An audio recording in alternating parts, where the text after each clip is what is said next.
Good evening. We bring you the latest in the world of sports. I'm Paulo Del Rosario. We bring you the conversations you want to hear from your favorite icons and athletes. I'm Zihar Basho.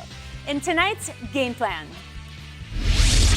we'll catch up with Coach Ariel Vanguardia and Andre Paras of Blackwater Bossing, fresh from their big win to wrap up their Governor's Cup campaign. Then Thailand best scorer Mylene Paat joins us to talk about her award and her return to the Chery Tiggo crossovers for the PVL Open Conference. And we'll discuss the game-changing player movements in the Premier Volleyball League 2022 Open Conference. Buckle up, sports fans. Let's get in the game.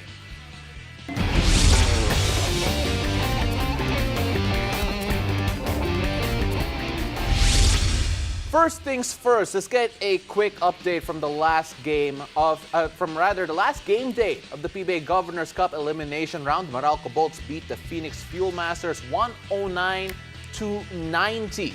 And in this game in particular, Meralco clamped down on Phoenix in the second half, just demolishing them in the third and fourth quarters on the way to an easy victory. Right now, Phoenix's playoffs hope lie in the hands of the TNT Tropang Giga, who take on Northport Batang Pierre right now. All conference long, the Blackwater Bossing have been searching for their first win since October of 2020. And after an amazing win over the league-leading Magnolia Hotshots, the Monkey is finally off their backs. Joining us tonight to talk about their drought-ending victory is head coach Ariel Vanguardia and rookie Andre Paras. Gentlemen, congratulations. Welcome to the game. Let's not talk about what we talked about before we went on air. Guys, congratulations. Coach Ariel, I want to start off with you because you had a lot of great quotes in the post-game press conference. First of all, you dreamt of being in the post-game press conference. And another one is that walang bonfire for sure. When we look at what happened for Blackwater this year, I remember preseason, a lot of expectations, at least a couple of wins. Didn't really happen until the very end. Ano yung feeling nyo finally getting that win? Well, really, you mentioned monkey off our back. It's really difficult to get that elusive win kasi, we had chances that we were already there and then we weren't able to finish the job. It's more of something na nagiging mental na eh. So it's more than physical. I know everybody wants to win. Everybody's working hard. So we just kept positive, and I was really optimistic about the last game. We had a good talk the day before, and JB had a good message to the team. So I think moving forward, we can build on this and hopefully be consistent in winning. All right, I want to ask Andre, ano yung tumatakbo sa isip mo or sa isip ng team in the final moments of the game? Last two possession, Ebona steal and layup, and then Suerte block to seal the win. Yun na, grabe. All I can say is the final moments of the game got everyone excited and nervous at the same time. You can really feel it in the arena, and that's just really something that I love about the sport. Gets the team going, and I think that's what really happened at the end of everything because yung excitement nandun, tapos yung knowing that tama naman natin ginagawa namin, we're executing all the plays right. So yeah. That last possession or those moments in the game spoke for itself. Andre, that's your first victory as a PBA player, and I can only imagine how you feel finally getting that one. Obviously, it was going to be very tough. Pero, can you talk about your development throughout this time? Obviously, it's really difficult. Na-mention nga ni Coach kanina, a lot of it became mental. How did you and the rest of the team collectively come together and, power through this tough conference? Yes, like what Coach said earlier, it's not all physical, it's all something, mental. So I've learned that it's very important to communicate with your coaches and teammates. And, witness yan si Coach AV. I keep on asking him questions before the game, during timeouts, or whenever I have a chance. I always, ask questions. And I know I've just made myself, more open to learn new things at the same time, because I know this is something that will help me as an individual become a better player for the team and help, become more impactful because I'm someone who's more than willing to learn and absorb new things.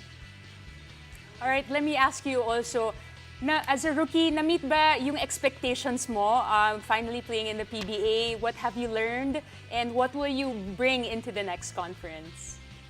Like what we all talked about or what was mentioned after the game is to remember this feeling, remember how it feels to win, so we can carry this over in our upcoming practices and games. So this can be extra motivation for all of us to be able to do it again.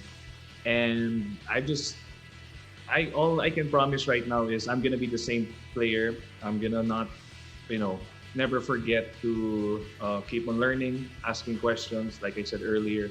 And I just feel like, everything's gonna go well if all we do is listen to coach and trust him. Coach, Andre's saying all the right things, at least on paper. Pero I want to ask your opinion about how he's developed so far as a player. And of course, gaano ka-importante yung composition ng team ninyo because you actually have a lot of very well-respected veterans in your team trying to make sure that the younger ones advance in the way that they should. Yes, we have a really good mix of veterans and rookies and sophomore players, mga young players namin that we'd like to keep as a core of the team. Andre is very coachable. We're happy about his development. Before I assume, or right when I assume, I had a talk with Andre one-on-one, and he mentioned to me that he can be a pick and pop player. So we gave him that freedom to pop and shoot out from the outside. And he proved it in practice that he can shoot outside, and now he developed a good cut and hook shot. So na-develop yung hook shot niya, and so we really see good development in Andre. Kasi as I've mentioned in previous interview, I think Andre is the first time, or this is the first year na he's fully concentrated on basketball. So he's really being a sponge and just learning the game as he goes along. So maganda yung development niya. And moving forward, I think he'll be a vital piece of this team. And breakout game, the last game, he had, I think, 12, 14 points. So, and a dunk. So sabi ko, and a game dunk. So that's a moral booster for him. Yeah, again, Andre, congratulations on a great game last time around. And right now, Coach, though, I want to look forward with the Blackwater bossing because you actually have a lot of picks coming up. You actually have a lot of options in the ways that you want to adjust your team. Are you being completely honest, kulang kayo sa big man like, well, most teams are right now. Do you plan to address that moving forward at this point on, especially going on to the next season? Yes, definitely that's our weakest point, the center spot. We have Barkley and Andre as a power forward. So yung center slot talaga, we need two guys there. And so we're gonna really be looking at big men in the draft. And we got a list. Hopefully they come out. One sure list that he's coming out is Brandon Rosser. He's coming out, so he's one that we are looking into. I've been watching him 3-on-3, and I've been talking to his teammate kasi one of his teammates is Marvin Hayes, who used to play for me. So great attitude now, and so I've heard very good things about him. And then I'm looking forward also to probably Kylian Chongson or Domingo. So those that played for Alab Pilipinas. So yun yung mga bigs that coming. Hopefully we have other Filipino Americans that are coming in. So it's really because we have 3 first-round picks, including the first pick overall. So we'll have a first crack at whoever the best center is, and then we'll move forward, going forward. And you also have the first of the second round. Again, exciting times Yes. for the Blackwater bossing, Coach, in terms of how you guys can reconfigure and have an even better season next time around. Coach, Andre, really appreciate the time that you had here. And personally, I cannot wait to see a potential dunk-off between Rosser and Andre, just to see how that works out. I don't know how it's going to work out, but I want to see what happens. Really appreciate you guys. Thank you so much. Thank you for having us. After the break, Thailand best scorer Mylene Paat joins us live. Stay tuned. You're watching The Game.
Welcome back to The Game.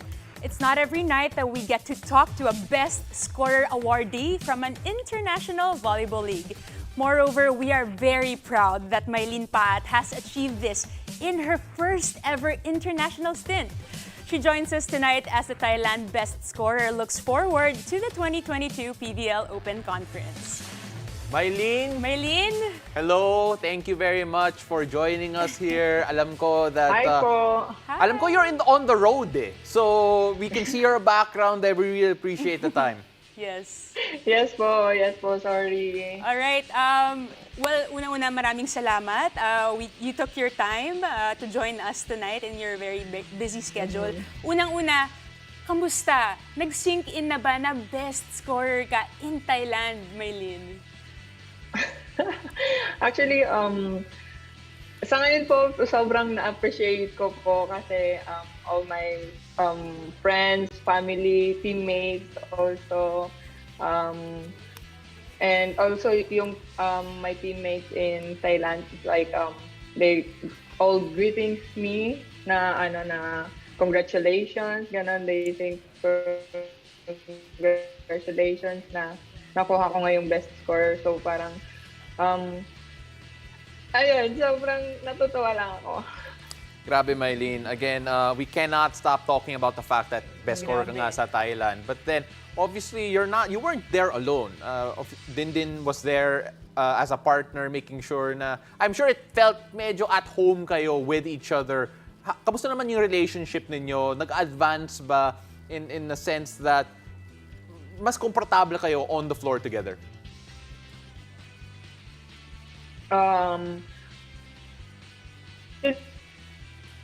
Yung pagkadating sa akin ni Okay ba yung connection ko or sobrang ano?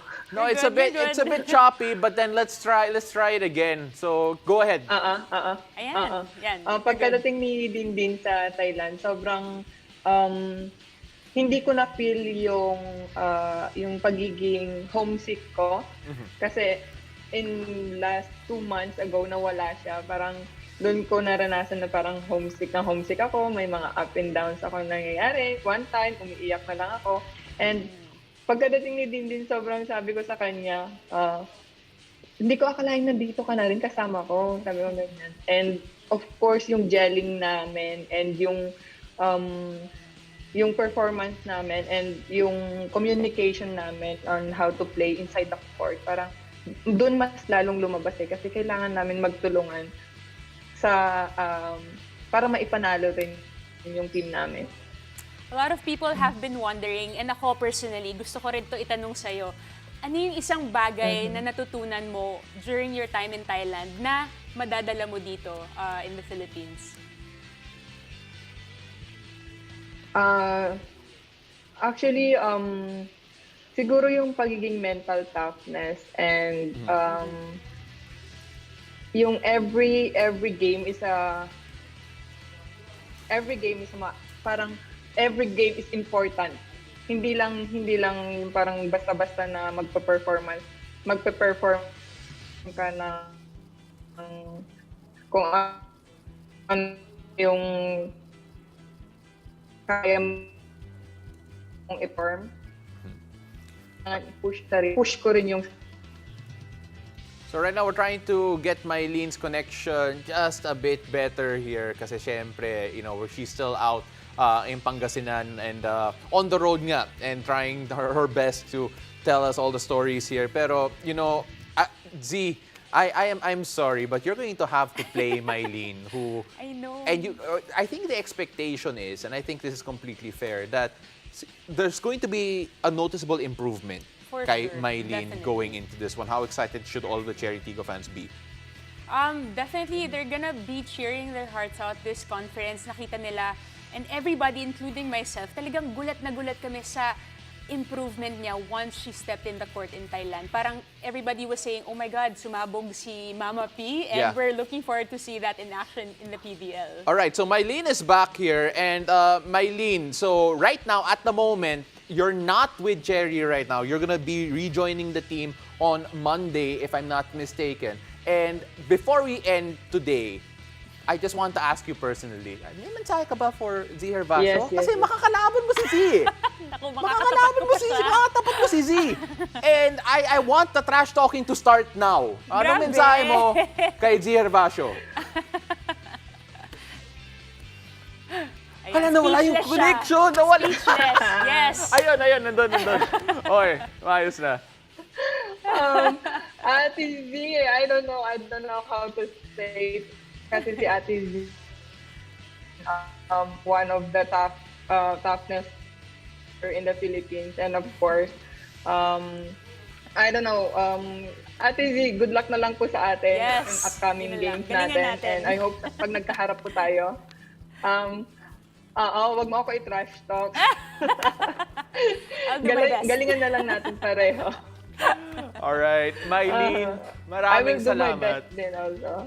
Mylene, maraming salamat. We hope to have you in the studio here next time para hindi na maging problema yung connection. But again, congratulations on your achievement in Thailand. Of course, yes. And we can't wait to see you again soon. When we return, we'll discuss the game-changing player movements in the PVL. Stay tuned. You're watching The Game.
Welcome back to the game. In just 5 days, the PVL makes its return to the hearts of volleyball fans.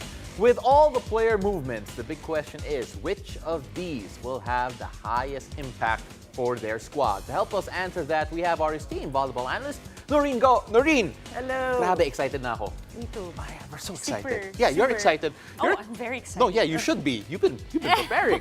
All right, so the list here is your list of the moves that would probably make the biggest impact for their respective teams. Let's start off first with PLDT, and that name that you listed down is Mika Reyes. Why so?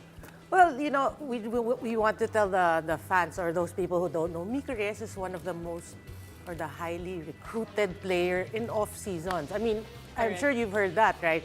And why is that? It's because what does she add to the team? It's obviously her leadership. We always say that's very important to a squad. But Mika Reyes has evolved into an all-around player. She's not just a tall middle blocker. She can serve, she can defend. So, you know, that's what she can add. Aside from leadership is the skill. You have a Mika Reyes there, manning the front and receiving the back. So hopefully her teammates will follow and their team will be, you know, getting more wins this conference. That's right. Yeah. So That's right. go ahead.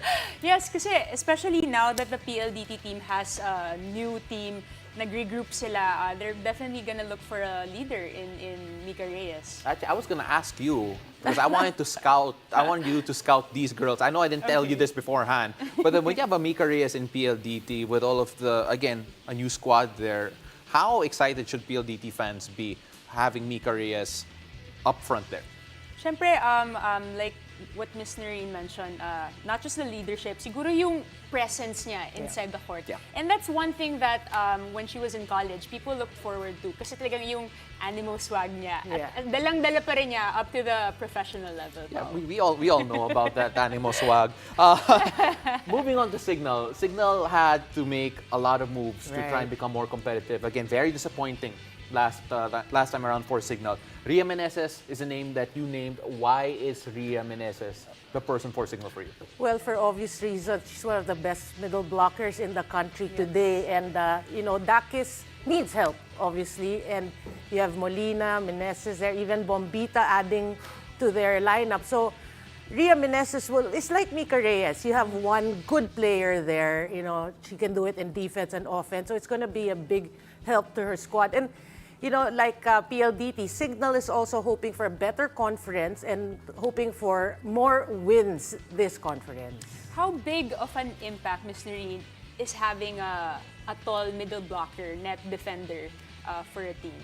Well, your teammates obviously will be more confident in floor defense because you will base it on where Rhea Meneses and whoever is there, and then you will adjust your floor defense pattern. So that in itself, when you're confident, you defend better compared to other teams. So moving on to another team here, you also mentioned PetroGAZZ'S. And interesting that you mentioned this particular player because PetroGAZZ'S had a lot of great additions. You have Nicole Tiamzon, you have MJ Phillips, but then you picked AIZA-Pontillas. So, just wondering, why so? Well, we've covered a lot of games, no? Yes. And we know that come crunch time, these veterans are the ones who will, you know, be the calm during the storm, not before the storm, during the storm. They, not only in terms of points, but also their composure. That's very important to a team. If you look at the PetroGAZZ'S squad, no, very young, very powerful. But you need someone like AIZA MAIZO there to tame, you know, the beasts of these the younger ones. So I think it's a very good addition to the PetroGAZZ'S squad. I agree.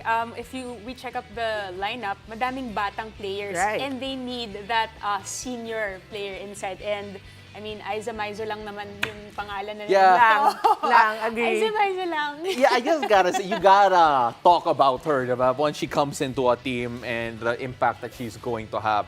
And then moving on, Choco Mucho, we know already is going to be one of the teams that we know can make a difference this conference. And they added Cheng. And when you add Cheng, you add a certain aspect to your game. For me, there's a lot of acquisitions and changes in the roster. I was really surprised, honestly, with Cheng joining Choco Mucho. I mean, I'm sure I'm sure, I mean, G would probably shed some light. It's hard for her and Ogunsanya to leave her mother team in F2, right? Correct. But Z forced them out. No. Oh my goodness! No, I'm just kidding. I'm just kidding. No, but I know it's hard to. I was just kidding. For the record. For the record. For the record, that's not reporting. Okay? That's not. That was a joke. That's a joke. No, I'm sure it's hard for them to leave their mother team. So it's actually, I'm very curious on how she's going to perform. But knowing this, Cheng, I mean, we've followed her career as well. She's a go-to player. She can embrace, all these emotions, transferring teams, partner it with the skill, and bring it to Choco Mucho, which could be, for me, Coach O's missing puzzle piece, in that chase for the crown. I feel. Yeah, no, I understand all of those points. At syempre, we're at the end of your list, and my question is, ba't wala si Z? Ba't wala si Z sa listahan na yan? For the record also, yung producers namin yung tatataw, hindi ako. This is not me. No, yes, but all joking aside, syempre, with all of these players coming in and a lot of movements, I have a feeling, I think you will agree with me here, that there actually might be other moves that are underrated at the moment because we haven't seen them. Right. And once we see them on the floor, that could change completely. For sure. I mean, that's what's interesting about this conference, is a lot of changes. And when you look at the different lineups, everyone has beefed their lineups up. Yes. So we're hoping that, when we mention strong teams, you have Chery, Creamline, Z Hervasio, and F2 Logistic. But when you look at the lineups, like all the teams have changes, and Yes. it's going to be interesting. We're hoping, of course, that one of the teams might play the spoilers role, make that tournament more exciting, and we're hoping for a writer to actually try to change the ending of the tournament, so as to, we don't have expectations, which is exciting for this conference. I have to agree. And on that note, Ms. Noreen, thank you very much for joining us on the show. Thank you very much for putting Z on the spot somewhat by Grabe kayo. accident. But that's how it Well, is. yes, thank you, Ms. Noreen. Thank Very you. exciting season up ahead. All right, and good luck. Thank you. All right, guys, that's it for tonight. Thank you for joining us. I'm Z Hervasio. I'm Paulo de Rosario. This has been The Game.